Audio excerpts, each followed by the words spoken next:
नमस्कार। आज मैं आपसे एक बहुत महत्वपूर्ण मुद्दे पे बात करना चाहता हूं।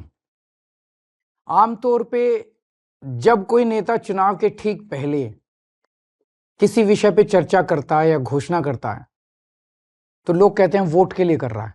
कई वादे किए जाते हैं धर्म के नाम पे, कई वादे किए जाते हैं जाति के नाम पे, कई वादे समाज के निचले तबके के लिए किए जाते हैं और कई वादे कुछ चंद उद्योगपतियों के लिए किए जाते हैं। ये ऐसा क्यों करते हैं? क्योंकि बाकी पार्टियों ने धर्म और जाति के नाम पे अपने वोट बैंक बना रखे हैं और बड़े बड़े उद्योगपतियों को खुश करना होता है क्योंकि उनसे चंदा लेना होता है।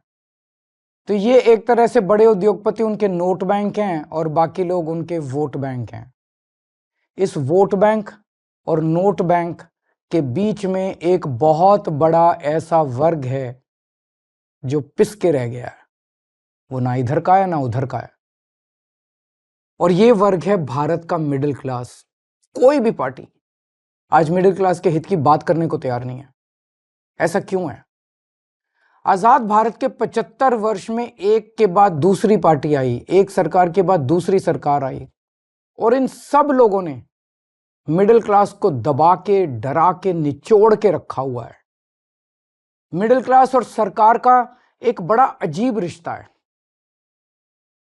मिडिल क्लास के लिए ये लोग कुछ करते तो नहीं है, लेकिन जब जब सरकार को इनकी जरूरत पड़ती है तब तब मिडिल क्लास के ऊपर सरकार हथियार चला देती है, चाकू चला देती है। और ये हथियार है टैक्स। लाखों करोड़ों की संख्या में मिडिल क्लास टैक्स भर भर के देता है देश चलाने के लिए, लेकिन बदले में मिडिल क्लास को क्या मिलता है? कुछ नहीं। भारत का मिडिल क्लास सरकार का सिर्फ और सिर्फ एक एटीएम बन के रह गया है। सच बात तो यह है, the Indian middle class is victim of tax terrorism. आखिर ये मिडिल क्लास कौन है? टीचर हैं, डॉक्टर हैं, आईटी प्रोफेशनल्स हैं, इंजीनियर्स हैं, अकाउंटेंट हैं, बैंकर हैं, दुकानदार हैं, लॉयर्स हैं। इन जैसे हजारों सामान्य लोग जो मिलके हमारा देश चलाते हैं, ये मिडिल क्लास है। और इन सब के मतलब मिडिल क्लास के क्या सपने होते हैं? उनके कोई बहुत बड़े सपने नहीं है। वो अपने लिए एक अच्छी नौकरी या बिजनेस चाहते हैं, एक अपना घर चाहते हैं, बच्चों के लिए अच्छी शिक्षा चाहते हैं। ये सब चाहते हैं कि उनका परिवार हमेशा स्वस्थ रहे, सुरक्षित रहे। इन सब को पूरा करने के लिए एक आम आदमी, एक मिडिल क्लास का आदमी अपनी पूरी जिंदगी दिन रात मेहनत करता है और बस यही उम्मीद करता है कि उसे सरकार से कुछ थोड़ी सी मदद मिल जाए। लेकिन सच क्या है? आज अधिकतर सरकारें ना उनके लिए अच्छे स्कूल बना रही हैं, ना उनके लिए अच्छे अस्पताल बना रही है, ना उनको रोजगार दे पा रही है और ना उन्हें सुरक्षा दे पा रही है, ना क्राइम को कंट्रोल कर पा रही है। सच्चाई है कि इस वर्ग को सबसे ज्यादा हमारे देश में परेशान किया जाता है और कोई देश नहीं है जहां मिडिल क्लास को इतना परेशान किया जाता हो। आपको पता है, अगर एक मिडिल क्लास परिवार साल में 10-12 लाख रुपए कमाता है तो income tax, GST, toll tax, education cess, sales tax, property tax, corporate tax, service tax, registration tax, capital gain tax वगैरह वगैरह वगैरह, ये सारे टैक्स मिला के एक मिडिल क्लास की 50% से ज्यादा आमदनी केवल और केवल सरकार को टैक्स देने में चली जाती है। अब तो दूध पे भी टैक्स लगता है, दही पे भी टैक्स लगता है, पॉपकॉर्न पे भी टैक्स लगता है, यहां तक कि पूजा के सामान पे भी टैक्स भरना पड़ता है। घर लेना हो तो टैक्स, घर बेचना हो तो टैक्स, गाड़ी खरीदो तो टैक्स, गाड़ी बेचो तो टैक्स, बच्चों को अच्छी शिक्षा देनी हो तो पहले प्राइवेट स्कूल की महंगी फीस की मार और उसके ऊपर अच्छे कॉलेज भेजने के लिए एजुकेशन लोग और उसकी ईएमआई पे डबल मार। जीते जी टैक्स तो देना ही पड़ता है, लेकिन अब तो सरकार ने ऐसी हालत कर दी है कि मरने के बाद भी टैक्स देना पड़ता है। और इस टैक्स टेररिज्म के बीच मजाल कि वो अपने सपने पूरे करने की कोशिश करे। सच्चाई है कि आज एक यंग मिडिल क्लास कपल, शादीशुदा कपल, उसके लिए फैमिली प्लानिंग एक फाइनेंशियल डिसीजन बन गया है। जब वो बच्चा पैदा करते हैं तो पहले सोचते हैं, उनके मन में सब, क्या हम इस बच्चे की परवरिश अफोर्ड कर पाएंगे? कहां पहुंच गया हमारा समाज? यही सब परेशानियों की वजह से बहुत से लोग देश छोड़ के जा रहे हैं। 2020 में 85,000 भारतीय देश छोड़ के विदेश चले गए और 3 साल बाद 2023 का आंकड़ा दिखाता है कि 3 गुना यानी कि 2,16,219 लोग देश छोड़ के चले गए।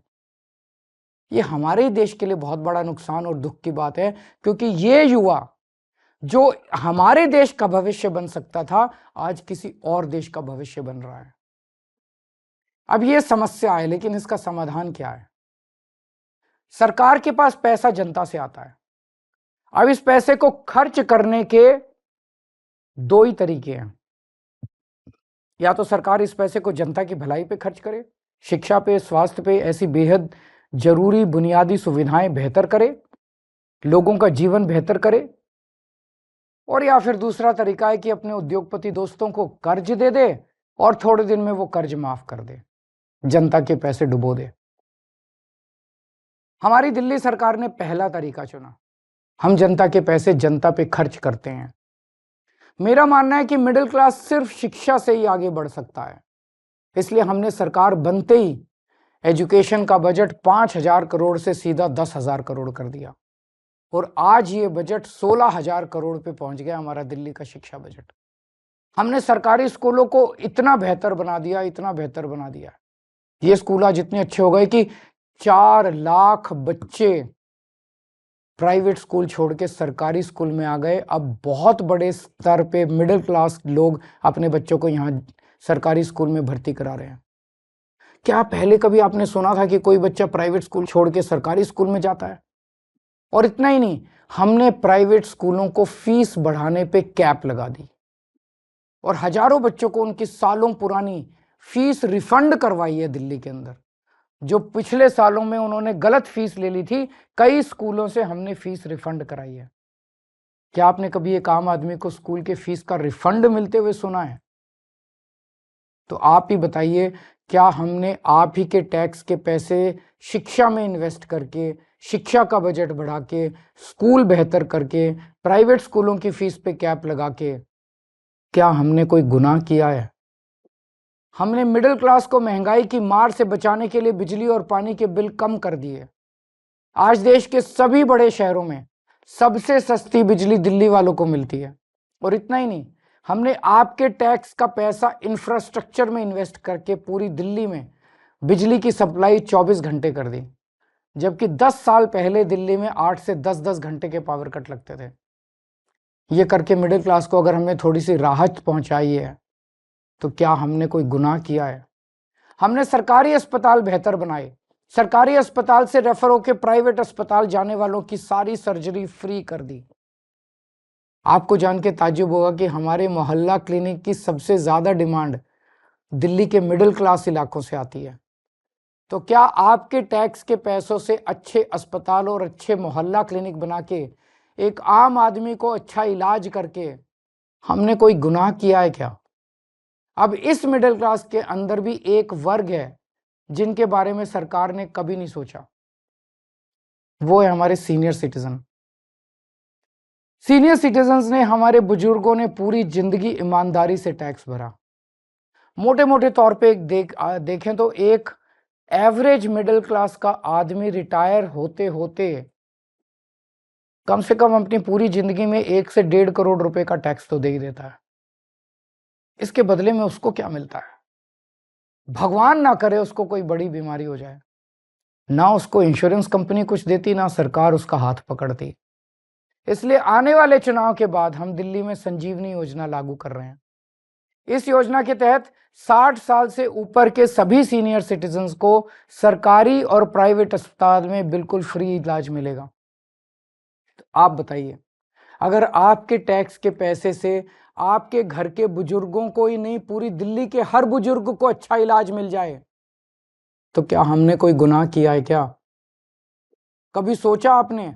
जब यही चीज दूसरे देशों की सरकारें करती है तो हम वाह वाह करते हैं, यूरोप, लंदन, पेरिस, वो लोग करते हैं तो हम वाह वाह करते हैं, लेकिन हमारे देश में हम सब इसके खिलाफ बोलते हैं।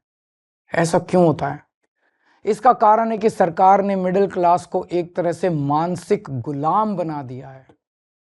जब आपका ही टैक्स में दिया हुआ पैसा आपके ऊपर खर्च होता है या समाज पे खर्च होता है तो उसको फ्री की रेवड़ी कह के आपका अपमान किया जाता है। हाँ, ये बात तो सच है कि आपके पैसों से बहुत सारे गरीबों को भी बिजली पानी मुफ्त मिलती है, बस ट्रैवल मुफ्त मिलता है।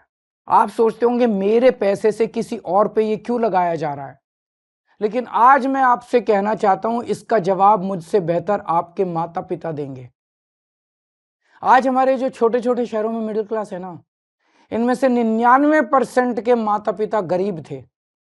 उन्होंने अपने खून पसीने की कमाई से गरीबी से मिडिल क्लास तक पहुंचने का सफर तय किया है। उनसे पूछ के देखना, उनको सरकार अगर थोड़ी सी मदद दे देती, उनको सरकार से थोड़ी मदद मिल जाती, थोड़ी सहूलियत मिल जाती, तो उन बचाए हुए पैसों को जोड़ के वो क्या क्या कर सकते थे। मुझे यकीन है कि उनका जवाब ये होता कि वो पैसा वो अपने बच्चों के भविष्य के लिए संवारते, यानी आपकी जिंदगी बेहतर करने में लगाते आपके माता पिता। इसी तरह जब जनता का पैसा जनता पे खर्च होता है तभी देश का निर्माण होता है। लेकिन ताज्जुब की बात यह है कि करोड़ों की तनख्वाह पाने वाले, लाखों की गाड़ियों में घूमने वाले, महंगे महंगे सूट पहनने वाले पत्रकार एयर कंडीशन स्टूडियो में बैठ के मिडिल क्लास को मिलने वाली छोटी छोटी राहतों पे सवाल उठाते हैं। बड़े बड़े सरकारी कोठियों में रहने वाले नेताओं को आप ही के पैसों से फ्री बिजली मिलती है, आप ही के पैसे से फ्री पानी मिलता है, आप ही के पैसे से ऐशो आराम की सारी सुविधाएं मिलती है, तब उसे फ्री की रेवड़ी नहीं कहते। हमने दिल्ली में मिडिल क्लास को राहत देने की पूरी कोशिश की और आगे भी हम करते रहेंगे। मिडिल क्लास को ऊपर पहुंचाने में कोई कसर नहीं छोड़ेंगे, उनको राहत देने में कोई कसर नहीं छोड़ेंगे। और आज हम केंद्र सरकार से भी ये अपील करते हैं कि हमारे देश के असली सुपर पावर भारत के मिडिल क्लास को पहचाने। आज मैं ये ऐलान करता हूं कि मैं और आम आदमी पार्टी सड़क से लेके संसद तक मिडिल क्लास की आवाज बनेंगे, उनकी आवाज उठाएंगे, उनके मुद्दों को उठाएंगे। आज से 2 हफ्ते के बाद देश का अगला बजट आने वाला है। इस लोकसभा के सत्र में आम आदमी पार्टी के सांसद मिडिल क्लास के मुद्दे संसद में उठाएंगे। मिडिल क्लास की आवाज की गूंज अब संसद में सुनी जाएगी। हम ये मांग करते हैं कि देश का अगला बजट मिडिल क्लास को समर्पित हो। आज मैं केंद्र सरकार से 7 डिमांड कर रहा हूं, 7 पॉइंट डिमांड्स मिडिल क्लास की तरफ से। पहला, शिक्षा का बजट 2% से बढ़ा के 10% किया जाए, प्राइवेट स्कूलों की फीस पे लगाम लगाई जाए पूरे देश में। दूसरा, उच्च शिक्षा के लिए, हायर एजुकेशन के लिए सब्सिडी और स्कॉलरशिप्स दी जाएं।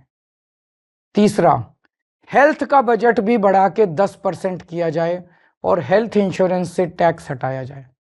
चौथा, इनकम टैक्स की छूट की सीमा को 7 लाख से बढ़ा के कम से कम 10 लाख किया जाए।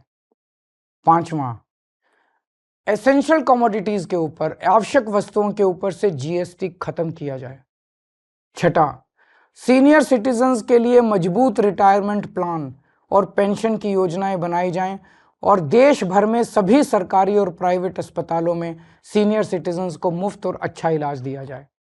और सातवां, बुजुर्गों को पहले रेलवे में 50% कंसेशन मिलता था जो बंद कर दिया गया, उसे दोबारा चालू किया जाए।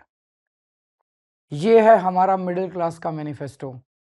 अगर आप हमारे मिडिल क्लास मैनिफेस्टो से सहमत हैं तो हमारी वेबसाइट middleclassmanifesto.com पर साइन करें और आप अपनी भी आवाज़ केंद्र सरकार तक पहुंचाएं। अगर देश का पूरा मिडिल क्लास एक साथ एकजुट होकर अपनी आवाज़ उठाएगा तो सरकार की हिम्मत नहीं है कि वो आपकी आवाज़ ना सुने। सरकार को आपकी आवाज़ सुननी पड़ेगी। नमस्कार, जय हिंद।